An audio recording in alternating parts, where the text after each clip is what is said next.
Welcome to a special bonus presentation of Locked On NHL. I'm Ross Levitan, joined by Mike DiStefano, my regular Wednesday co-host on the Locked On NHL podcast, part of the Locked On Podcast Network, your team every day.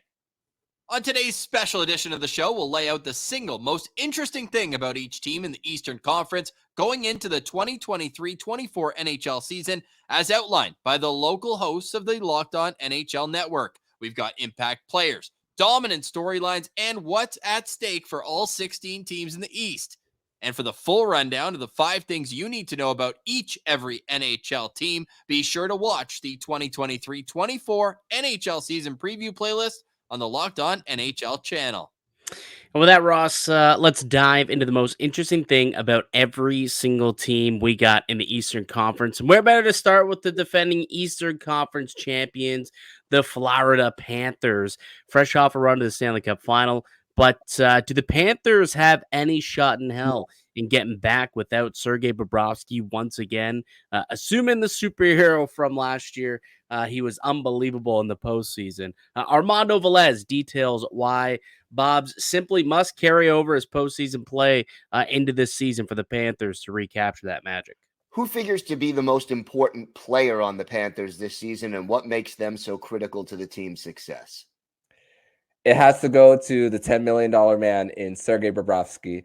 And listen, the Panthers, when they signed Sergei Bobrovsky on July 1 of 2019, there was a lot of questions on giving him that amount of money for the 7 years. But the Panthers are already halfway through that deal and this was the last 2 seasons for Sergei Bobrovsky had been his best. Franchise single season record in wins in a regular season with 39 in the President's Trophy winning season.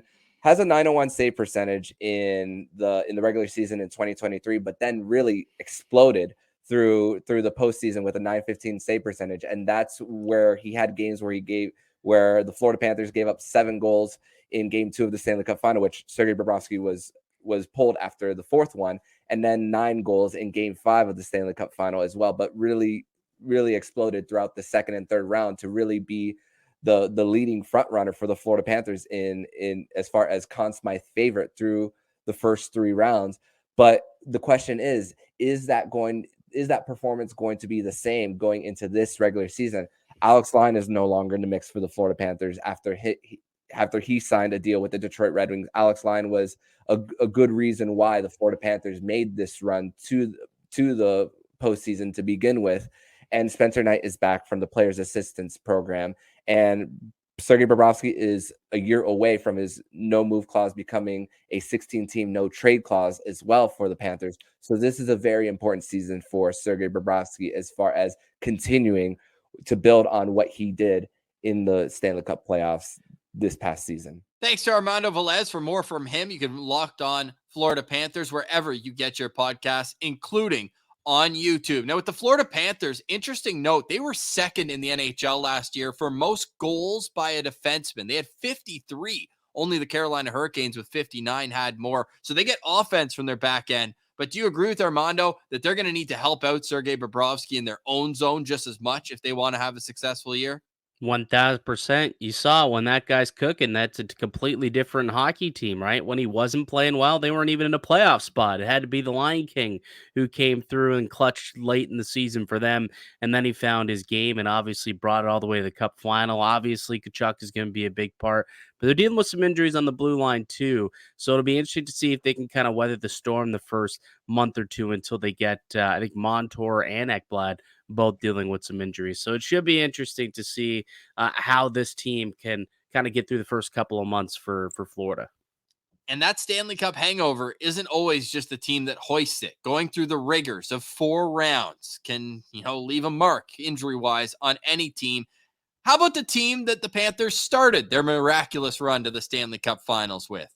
The Boston Bruins. They're coming off their best regular season and the best one the NHL's ever seen. But they also seem primed for regression after the departures of the now retired Patrice Bergeron and David Krejci.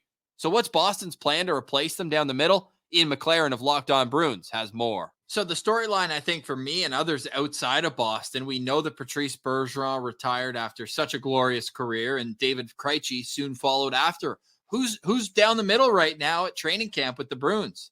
Yeah, I mean, if you look at the Bruins in net and on defense, I would say they're still one of the better teams around the NHL. But if you look at them just in terms of center depth, you'd struggle to see them as a playoff team with Charlie Coyle and Pavel Zacha now penciled in as the top two centers. Those guys did play pretty well in those roles in games 1 through 4 against the Florida Panthers in the playoffs, but a really small sample size. And there's very real questions about whether those two guys can carry the load in the top 6 over an 82-game season, much less through a long playoff run. They brought in Morgan Geekie as well from Seattle, who's penciled in to play on the third line. Going to be relying on some younger guys maybe in the fourth line. I mean, best case, perhaps they're able to acquire a bona fide top 6 guy sometime before the trade deadline and bump Coyle back down to the third line or Zacha to the wing where they're perhaps a bit better suited. But yeah, that's going to be a huge question for the Bruins all season long. It's going to be interesting without Bergeron in the fold, Krejci to a little bit of a lesser extent, but certainly the lack of center depth that this team has always had is going to be a big time difference from the teams in the past decade and a half almost, when you look at how strong this club has been. So it'll be interesting to see how the Boston Bruins can rebound after their big time season. Sticking in the loaded Atlantic Division, my Toronto Maple Leafs broke through, finally won a series last year against the Tampa Bay Lightning, only to get wiped out by the Panthers in 5 in round 2. After a change in GM, Sheldon Keefe, he got an extension, but they decided to run it back with the boys on the ice. Here's my co-host of the Locked On Leafs podcast, Dave Morisuti, on whether or not it's conference finals, cup or bust. What's going on with Dave and the Leafs? Oh, really looking forward to seeing what they have for an encore after winning a round in the postseason. What's a successful season? I know if you ask just, Joe from Scarborough or, Matt from Markham, it's always the Stanley Cup. But is that a realistic goal this season for the Toronto Maple Leafs? I mean, they finally won a round. It's always going to get tougher to make it as far as you want to go. And the division's going to get tougher. The road to get there is going to be tougher. But this is a team that should have aspirations to at least reach the conference finals or the cup final. I feel like the problem in past years was it's always been the cup final rather than let's win one round at a time. So I think really you got yourself to round 2. Now you got to get yourself to round 3. That should be the focus, and then see if you can get further than that for this Leafs team. Some say walk before you can run.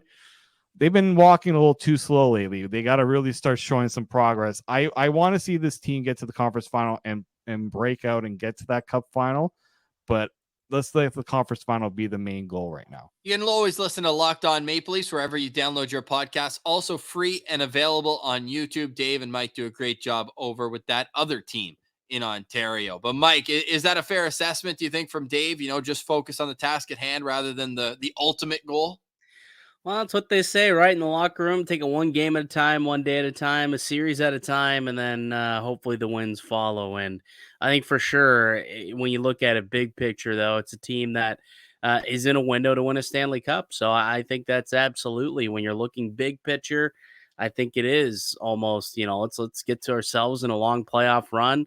Cup or bust is probably a good assessment of, how the Maple Leafs feel they need to do this year. Well, the Maple Leafs window will at least stay open for another 4 years after Austin Matthews signed an extension. But in Pittsburgh, there might be even more need to get it done sooner rather than later. The Penguins were one of the busiest teams this summer. They brought in Kyle Dubas from the Toronto Maple Leafs, and then they started mopping up Ron Hextall's mistakes, bringing in 3-time Norris Trophy winning defenseman Erik Karlsson.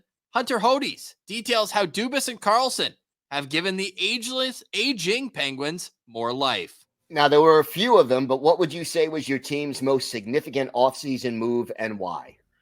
On the ice, that's Erik Karlsson. The Penguins really didn't have to give up much to get him, to be honest. It was a classic give up all of your bad players for that one good player. And Kyle Dubas was able to do that masterfully. Now the Penguins have 2 number 1 defensemen at their disposal for this upcoming season. Chris Letang and Erik Karlsson are going to probably be on the ice for 80 to 85% of every game. The bottom pairing will take up that other 15 to 20%. They'll play like those 9 to 10, 11 minutes. And then Erik Karlsson, Chris Letang, they'll play those 25, 26 minutes a night. That is by far the biggest move. It's going to help their offense a lot. Yes, the top 6 is going to be counted on to score a lot of goals, but you can throw Karlsson in there too because he's going to drive quite a bit of offense when he is on the ice. Off the ice, that is Kyle Dubas, the new president of hockey operations and general manager. It's probably not new. He was hired back in June. We're recording this just before the season starts, so it's been a little over 3 to 4 months at this point since he was brought in, and he has changed the Penguins up in so many ways on and off the ice. He's built a very robust front office. He's made a lot of moves to the bottom 6, defense, brought back Tristan Jarry, all this good stuff, and he is shaping this team in his image. And I think right now this team is better heading into the season than it was last season. Those were the 2 big moves. And that's the Pittsburgh Penguins, man. Mikey, it's going to be probably one of the most fascinating teams to watch in the NHL this season.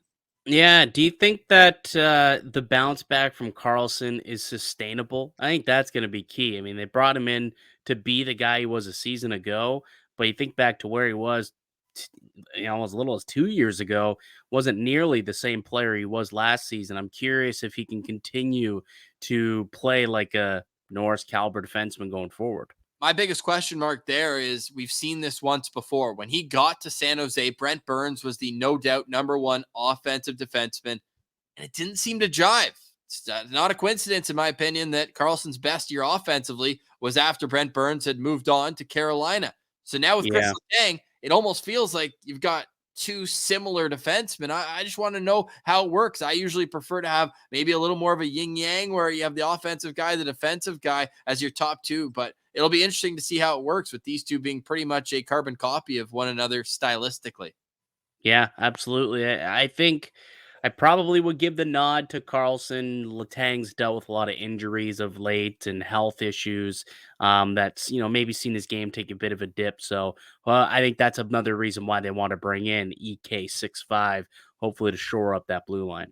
We'll be locked on to Pittsburgh Penguins all season long. You can too by subscribing wherever you download your podcast and on YouTube. From teams that are aging with their window championships, maybe smidging a little bit closer, we've got 2 teams and more coming up who are just starting to step in to theirs. The New Jersey Devils, the Buffalo Sabres, and more next. You're listening to Locked On NHL. Indeed sponsoring the Locked On NHL channel. What is Indeed? Indeed is the hiring platform where you can attract, interview, and hire all in one place. Don't spend hours on multiple job sites looking for candidates with the right skills. You can do it all with Indeed.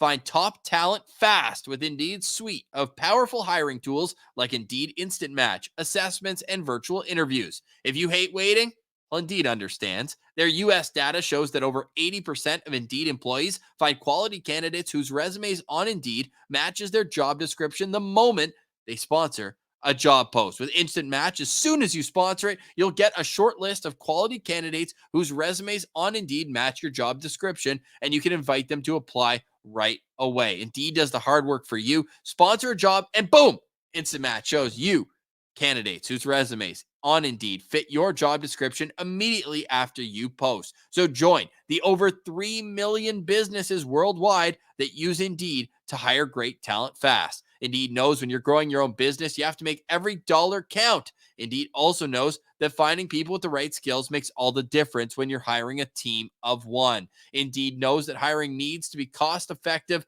and you're running your own business. You know that you need to do everything for your company. So visit Indeed.com/locked-on to start hiring now. Go to Indeed.com/locked-on, Indeed.com/locked-on. Terms and conditions apply. Cost per application pricing not available for everyone. Need to hire? You need Indeed. Welcome back to the Locked On NHL podcast, the season preview edition.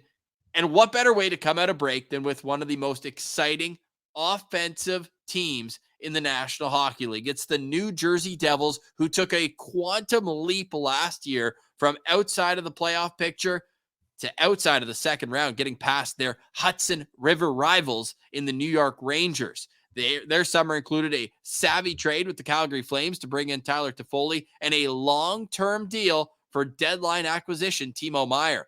For Trey Matthews of Locked On Devils, the time for the Devils to ascend to true contender status is right now. Trey, what's the biggest storyline surrounding the Devils as we get ready for the new season? I'd say the biggest storyline for them is to try to build on their already successful 2022-2023 season, because that was a historic year for them in which they broke the franchise record for most wins, and they had a successful playoff run. They got up past the first round against the New York Rangers, but now can they repeat it?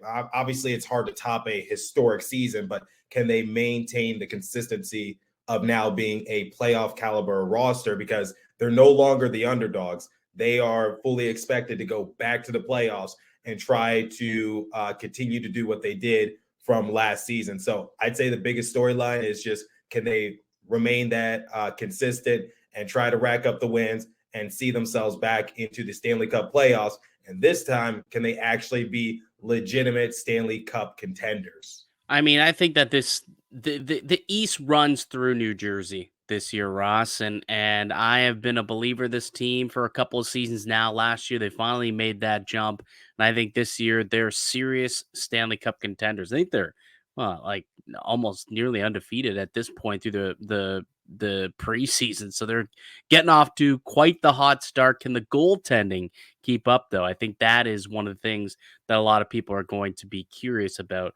Speaking of goaltending, it's also a big question mark for the next team that we're going to discuss, and that is the Buffalo Sabres. Last time they made an appearance in the Stanley Cup playoffs was 2011. That's the longest streak in the NHL and tied for the longest postseason drought in major men's pro sports, with the New York Jets, who very, very tortured fan base. Is this the year for Buffalo? For Joe DiBiase, the Locked On Sabres? It better be. What was the biggest storyline surrounding the Sabres during this season right now as we get ready? So going into it, I mean, really the biggest storyline is, can they end the NHL's longest playoff drought in history? And I think they really fired up those expectations yesterday. I think fans loved hearing Kevin Adams, the general manager, Don Granato, the head coach, and Kyle Okposo, the captain, as they opened training camp, all openly talk about how it is time to make the playoffs, that they are not running from expectations. They are not afraid to say the words playoffs this year. I think that shows that they are secure, by the way, in their jobs and where they are as a franchise. They feel confident enough to talk about it. But that really is the story, is, okay, you've had some nice development, but now it's time for results. That show to be Assy, Locked On Buffalo Sabres. You can get that wherever you get your podcasts. It's all going to come to Devin Levi in goal. 21 years old. The most wins by a goalie under 22, 30-ish. I believe it was Matt Murray back in 2016-17. And he already had a Stanley Cup ring by the time he played his rookie regular season in the National Hockey League. I love the prospect. I think Levi is going to have a fantastic NHL career. But to me, the Buffalo Sabres, with the stacked prospect pool that they have, really missed by not going out there and getting, at least on a short-term deal, a legit number one option in goal. Yeah, and there's still time to do it, right? If they really are serious about ending that playoff drought, like Joe said, maybe you do put a phone call into the Winnipeg Jets and try and, get Connor Hellebuck out of there and get yourself that true number one goaltender. It'll be interesting to see if they do make a move between the pipes at some point this season.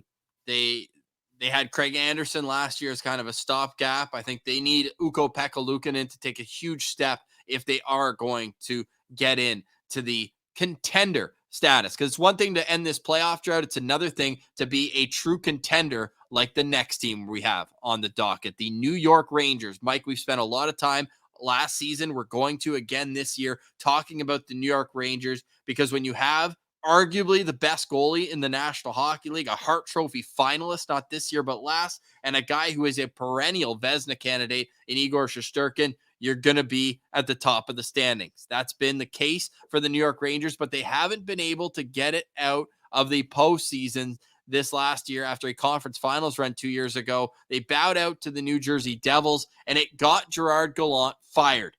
Can Peter Laviolette, a no stranger to the back of an NHL bench, get a talented Rangers team back among the East upper crest contenders? John Chick lays out the case for that, why that might just happen. What do you think is the biggest story surrounding the Rangers as we head into training camp and the season ahead?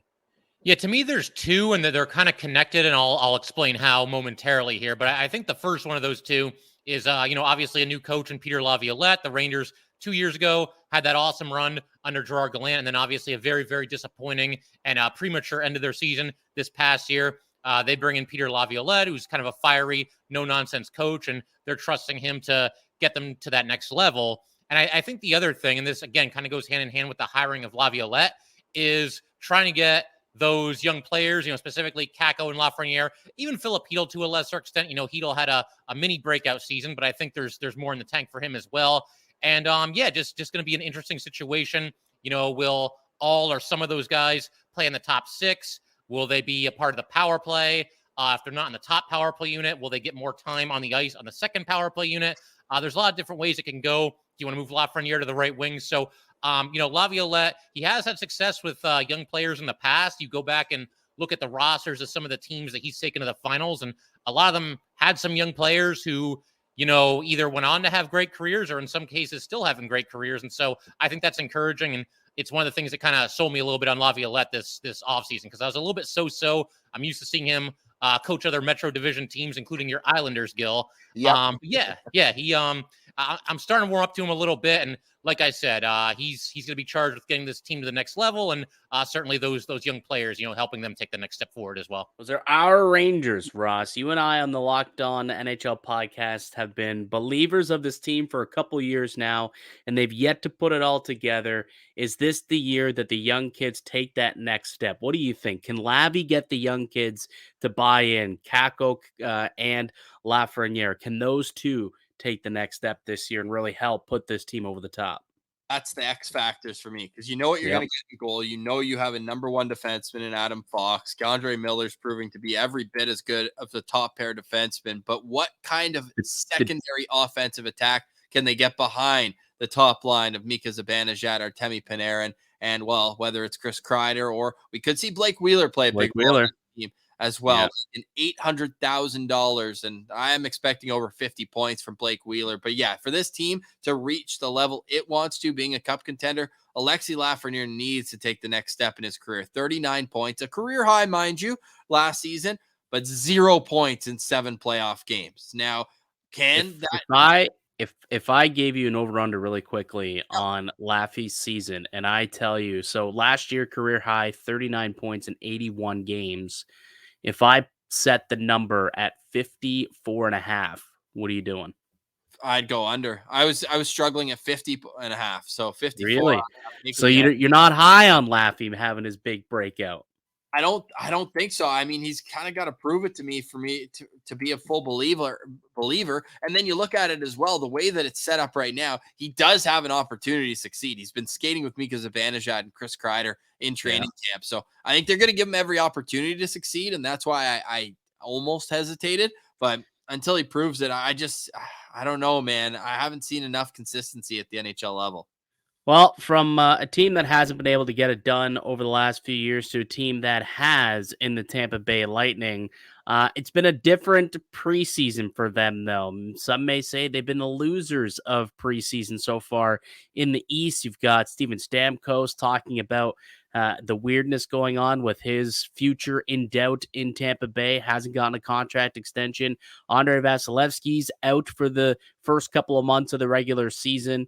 Here's what Locked On Lightning's Adam Denker makes of the significant injury for a team whose window might be starting to close here. Adam, what's the biggest storyline surrounding the Lightning entering this season?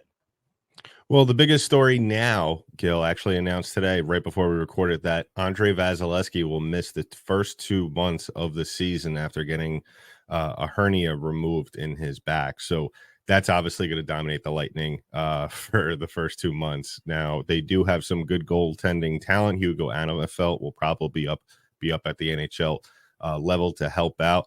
But yeah, Vasilevsky missing out on the first 2 months. That's going to be an interesting test for the Tampa Bay Lightning, trying to get back to the Stanley Cup Final. Ooh, that's a tough one because they've had so much success recently, but I don't know how they're going to battle through. I appreciate his optimism about what's left in the goaltending pipeline in Tampa. I don't see it that way. I think if Tampa wants to be serious, they need to get a goalie before the regular season.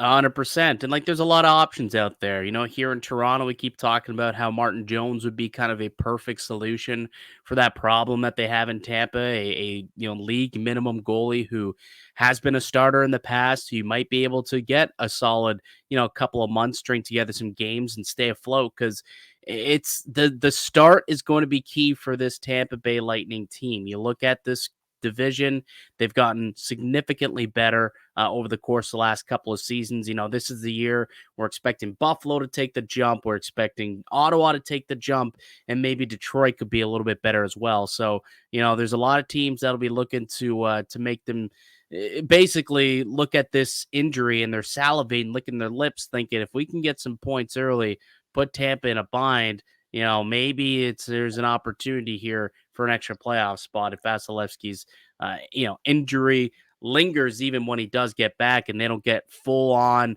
all-world goaltending until the new year. Could be an opportunity for a team to take advantage in that division. Andre Vasilevsky, one of the rare NHL goalies that consistently plays 60 or more games. He has 60 starts this past season, 63 the year before, and it's also the first year in a long time that he doesn't have a veteran behind him. Brian Elliott has moved on. Jonas Johansson is the scheduled backup for now in Tampa. Now, when you looked at the offseason for the Carolina Hurricanes, I don't think anyone would have thought, hey, they need more elite defensemen. They already have Jacob Slavin, Brett Pesce. The list goes on with Brent Burns in the mix as well. But what did Carolina do? They went out and landed the biggest defenseman on the market, signing Dmitry Orlov to a 2-year deal with a cap hit just under $8 million per.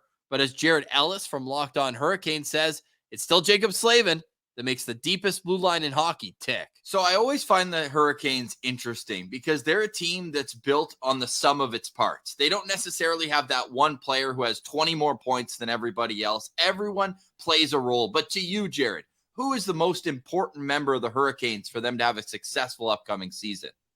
Well, like you said, they are some of their parts. Everyone has their role and everyone plays it really well. But I tend to always go back to the same guy when this kind of question gets asked, And I got to say Jacob Slavin, because he is the best defensive defenseman in the NHL. He does not get a lot of recognition. He's not a super flashy player. He doesn't put up a bunch of points.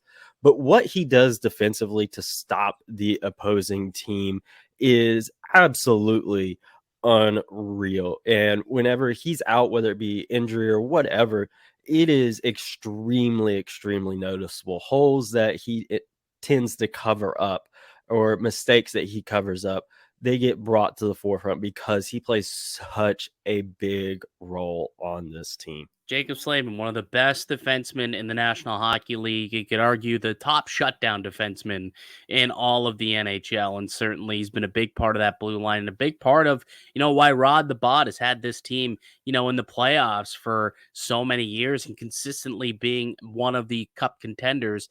You think this could be the year, though, for the Carolina Hurricanes?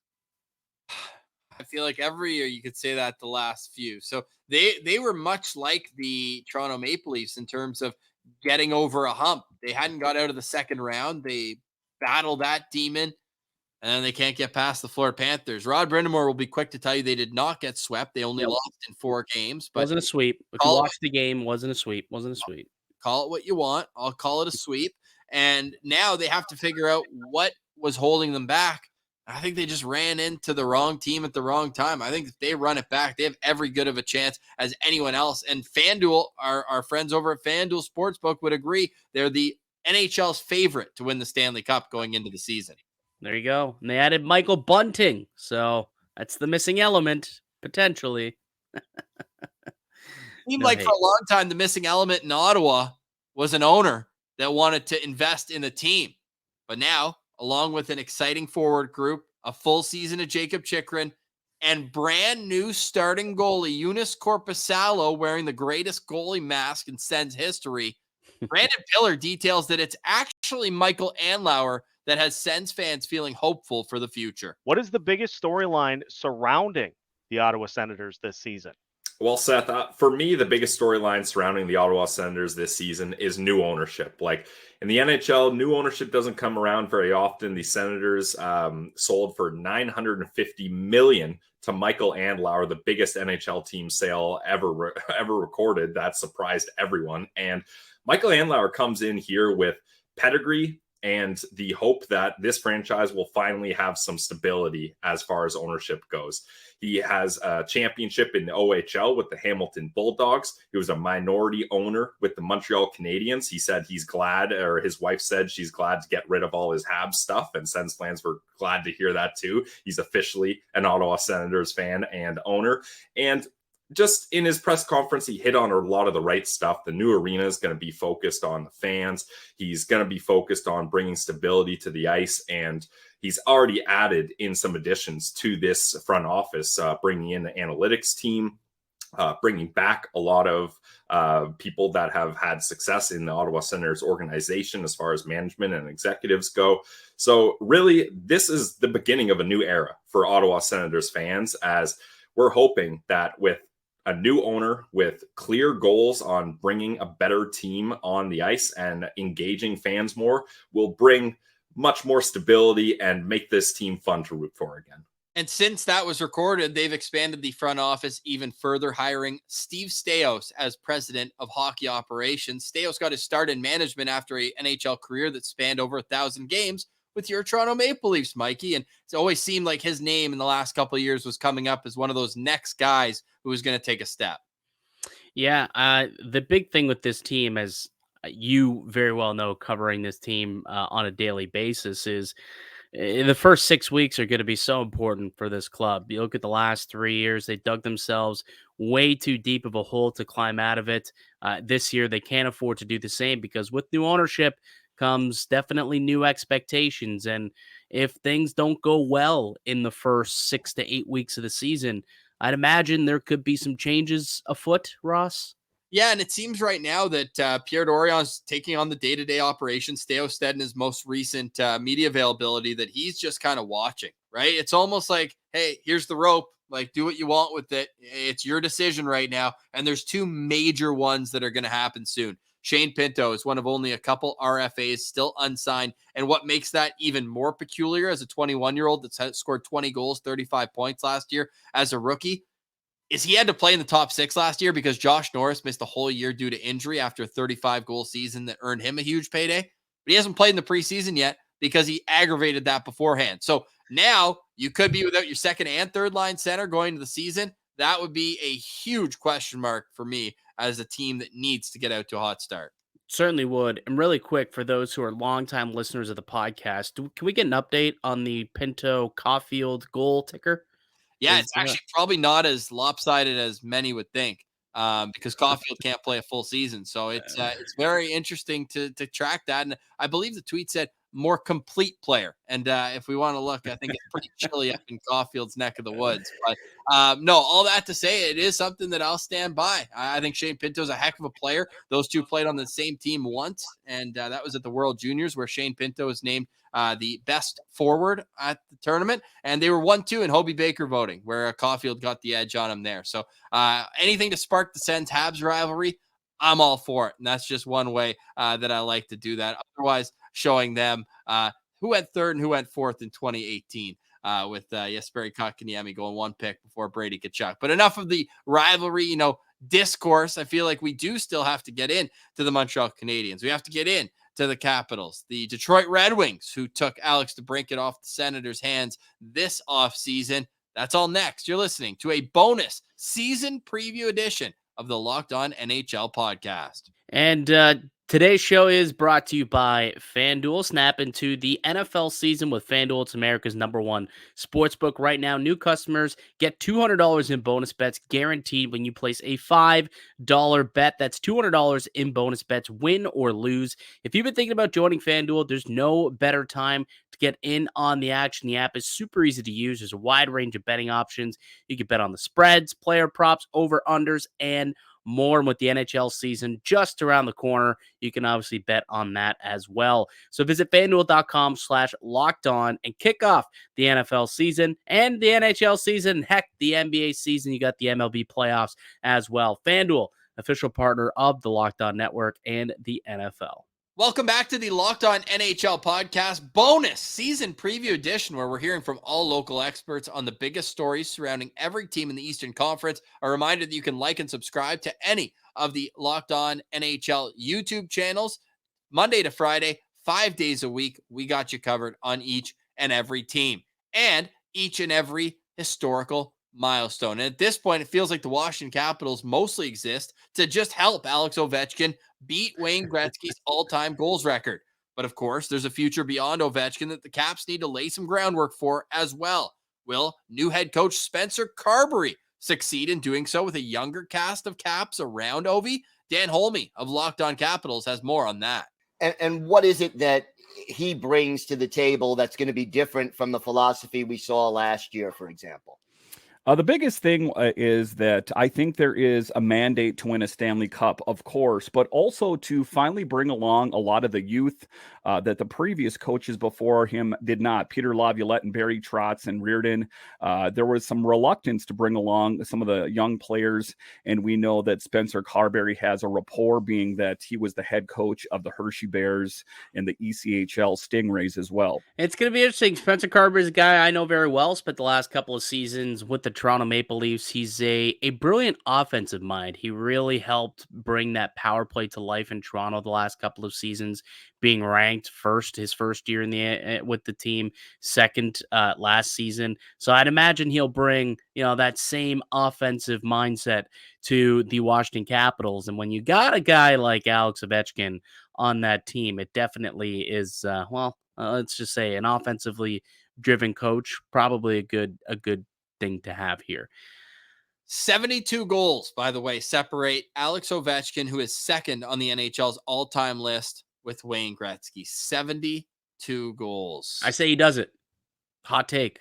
I've been saying that for like 5 years, though, to be fair. I've been on the Ovi train forever, and he just keeps on chugging. I mean, he's not going to do it this year, but he will do it for sure.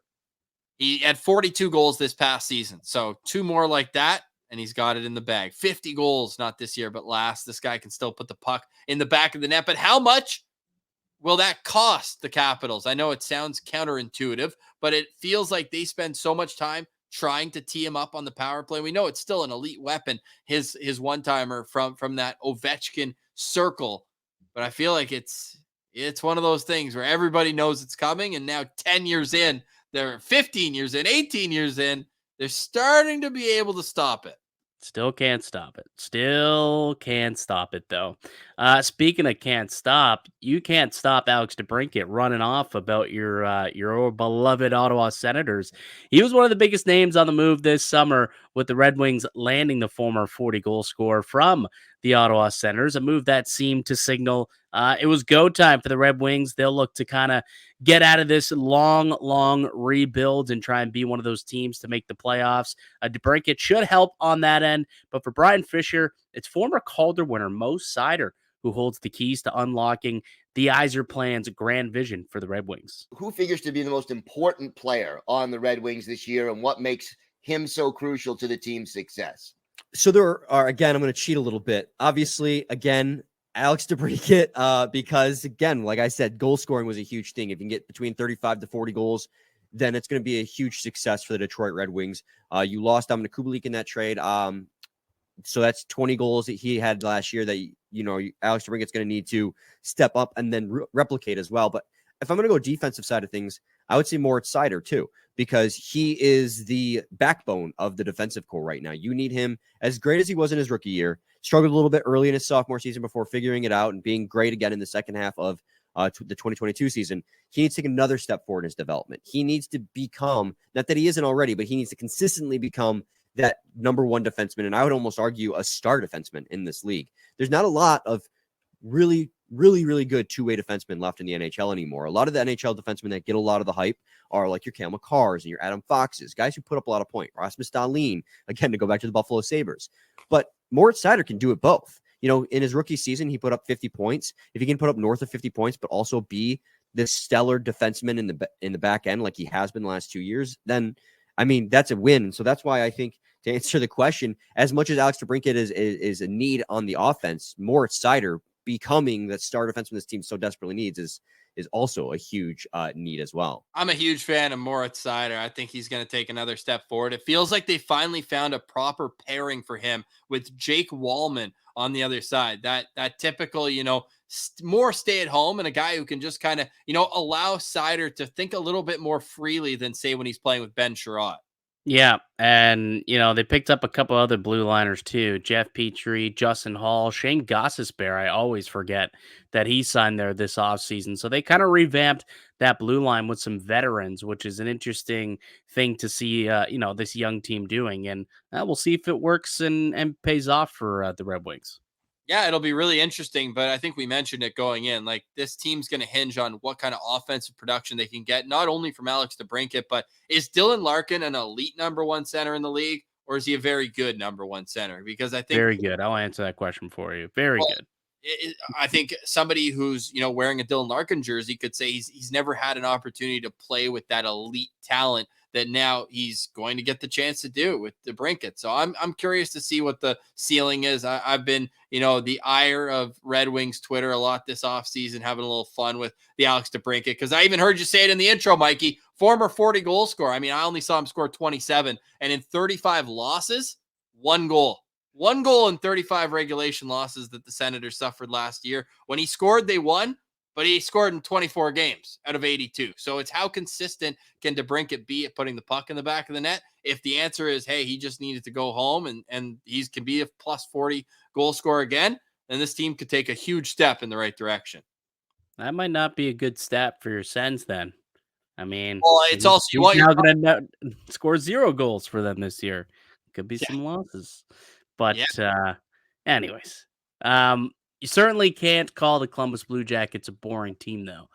They had an interesting offseason, to say the least. They made the biggest coaching splash in probably a long time, hiring Mike Babcock, only to fire Mike Babcock about a couple of days before training camp started. But as Jay Foster of the Locked On Blue Jackets outlines, don't let the Babcock mess distract the biggest story of the Jacket summer, lucking into Adam Fantilli, big-time prospect, dropping to them at number 3 on draft night. Maybe hoping for a big season out of him. Here's Jay. What do you think was the team's most significant offseason move, and why? And let's keep away from coaching, I guess, for this question.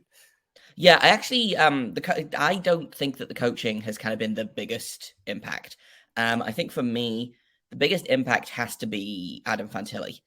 The Blue Jackets have a legitimate number 1 center for the first time, maybe in franchise history. You could argue that it was Dubois for a minute. You could argue that it was Ryan Johansson for a minute. Fantilli is better than both of those players, I think, and somehow he fell to 3rd overall. He would go 1st overall in basically any draft of the last 10 years, apart from McDavid and Matthews. He's good. He is next level good. He's not Connor Bedard, but very few people are, so to get him at 3rd is unbelievable. He solidifies this team down the middle. He gives them yet another strong top 6 player to mix in with that youth, like Ken Johnson, like Kirill Marchenko, who both had excellent rookie seasons. And I think Adam Fantilli, I'm booking him in for 30 goals, 30 assists, a 60-point season. I think he's going to challenge for the Calder. Let's go. Challenging for the Calder. That's Jay Forster of Locked On Columbus Blue Jackets. Follow and like that show wherever you download your podcast as well. Mike, I'm taking Connor Bedard against the field, but hey, knock on wood, that's barring a full season of health. We wish we got that from Connor McDavid, who missed half his rookie season after that. Brendan Manning, the only reason I know that name, took out the collarbone. But outside of health, I don't know how it's not Bedard's, but man, Fantilli made a huge impact in rookie camp. Looks like he and Patrick Laine developing some chemistry on and off the ice. I think they're roommates, if I'm not mistaken. So could that top line with Johnny Gaudreau make for some wins in Columbus? I'm taking the over in Columbus. Like, they're not slated to be a terrific team. You look over on FanDuel, they're somewhere in the mid 70s last I checked. I am taking the over. I think this is a team that might be able to be, surprise some teams and be a bit more competitive. They got to put the Babcock stuff behind them.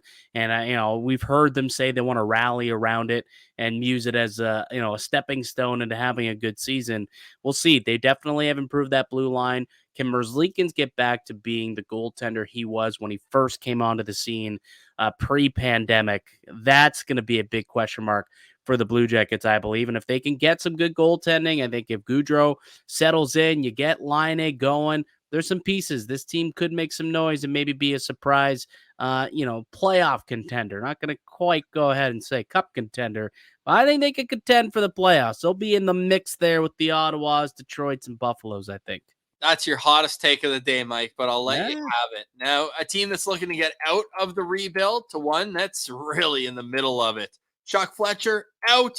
Keith Jones, Danny Briere in.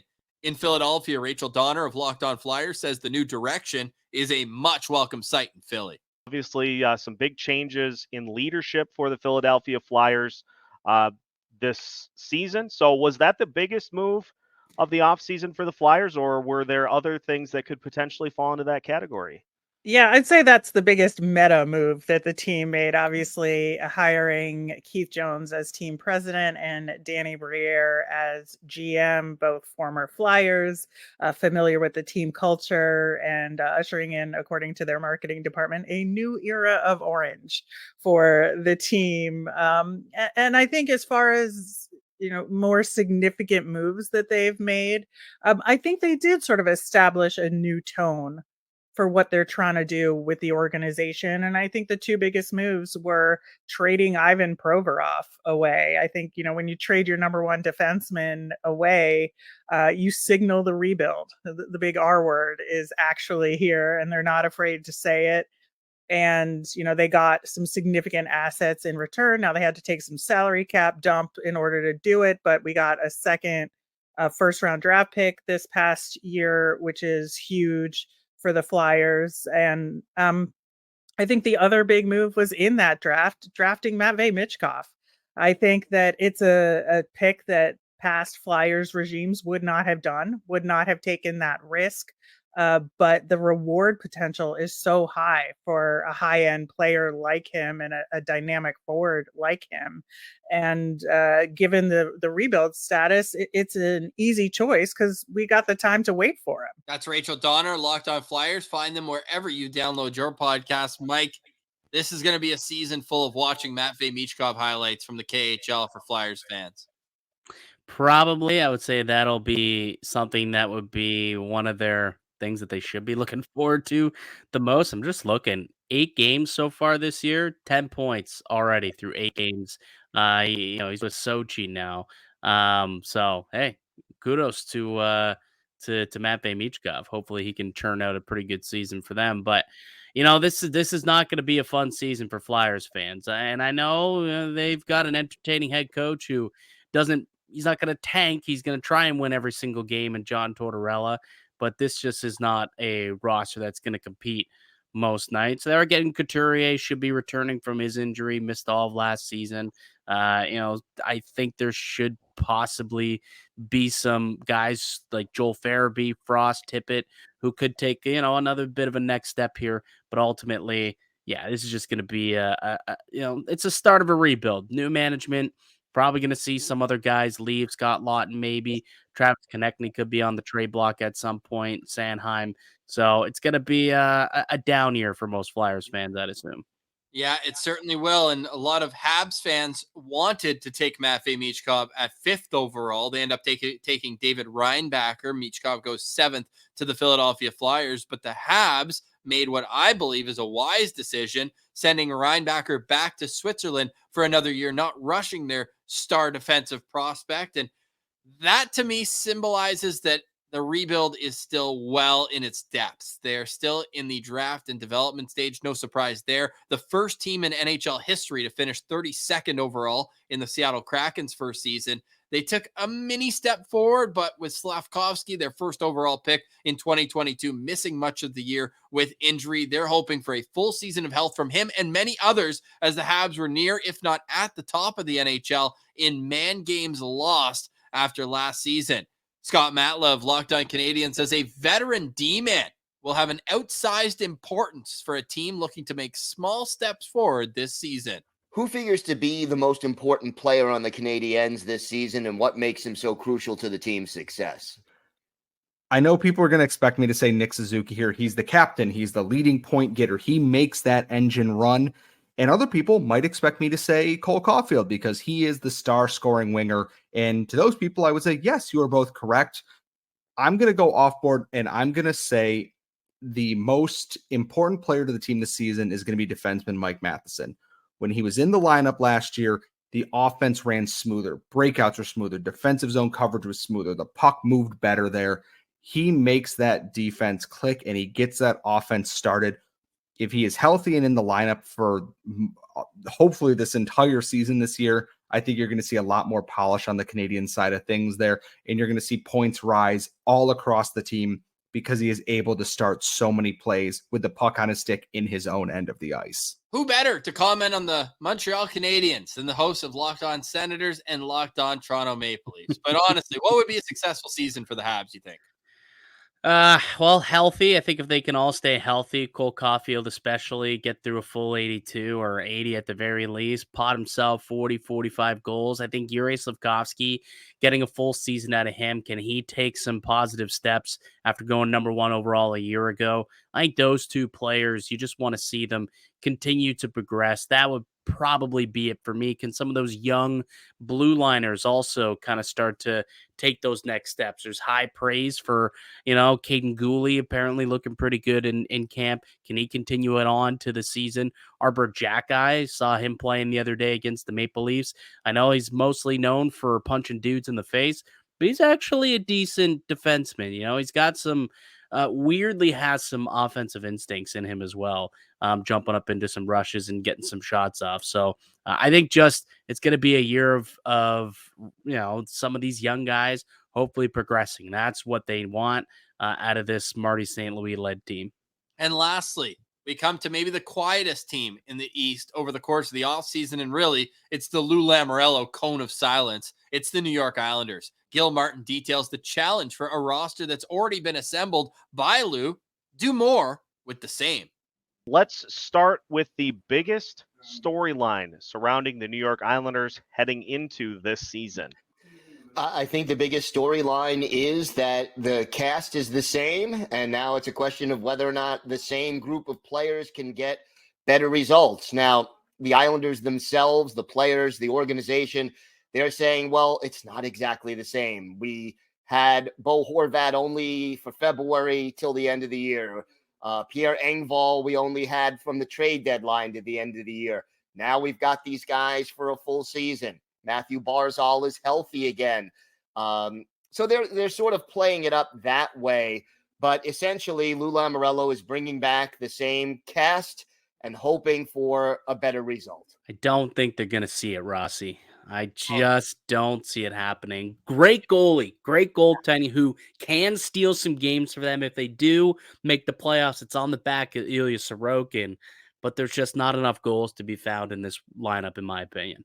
I agree, and I also think that goaltending wins championships, though, and he's so good, Sorokin, that he could will this team to be in that mix for the final playoff spot. They're definitely going to finish higher than Columbus, and if you want to take this offline, I would like to go to FanDuel, and I'd like to go to your house and pick out everything that I want, and then we can make a wager on it.